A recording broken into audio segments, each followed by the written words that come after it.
later, the world was going to see these images.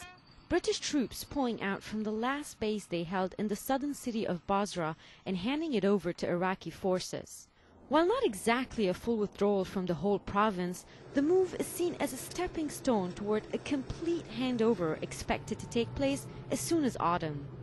From a PR point of view, this image is probably not what the Bush administration would have wanted to see on television screens the same day the commander-in-chief himself arrived in Iraq. President Bush's visit on September 3rd was considered by some critics as a last-ditch attempt to garner support for his Iraq policy, ahead of the release of an evaluation to the surge by the top general in Iraq, David Petraeus. The surge of operations that began in June is improving security throughout Iraq. These military successes are paving the way for the political reconciliation and economic progress the Iraqis need to transform their country.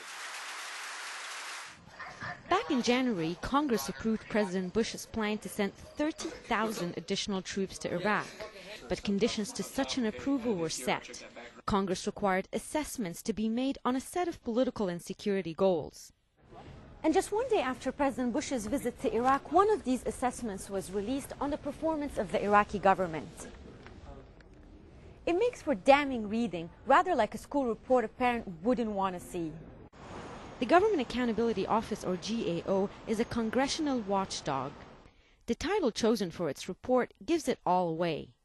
Prime Minister Nouri Maliki's government has failed many of the tests it was set.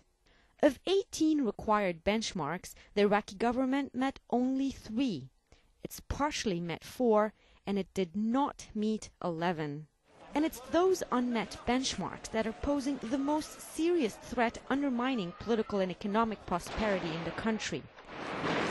They include enacting de-Baathification laws, even distribution of oil revenues, and eliminating militias and sectarian violence.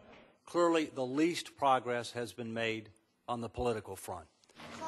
It's exactly that lack of progress that's been prompting criticism from Democrats and other Americans who want their boys back home. And back in Baghdad, Prime Minister al-Maliki's patience is wearing thin. He lashed out against repeated criticism to his government. Unfortunately, such statements go overboard and turn unrealistic. It sends unfortunate messages to the terrorists that the security and political situation in the country aren't holding up. But key allies aren't exactly holding up. And neither are cabinet ministers, most of whom walked out on the government in the past few months. Very soon, bigger reports are due. The assessment of U.S. General Petraeus, expected in the coming days, is eagerly anticipated as the defining assessment of American strategy in Iraq. Rawia Rageh for Inside Iraq.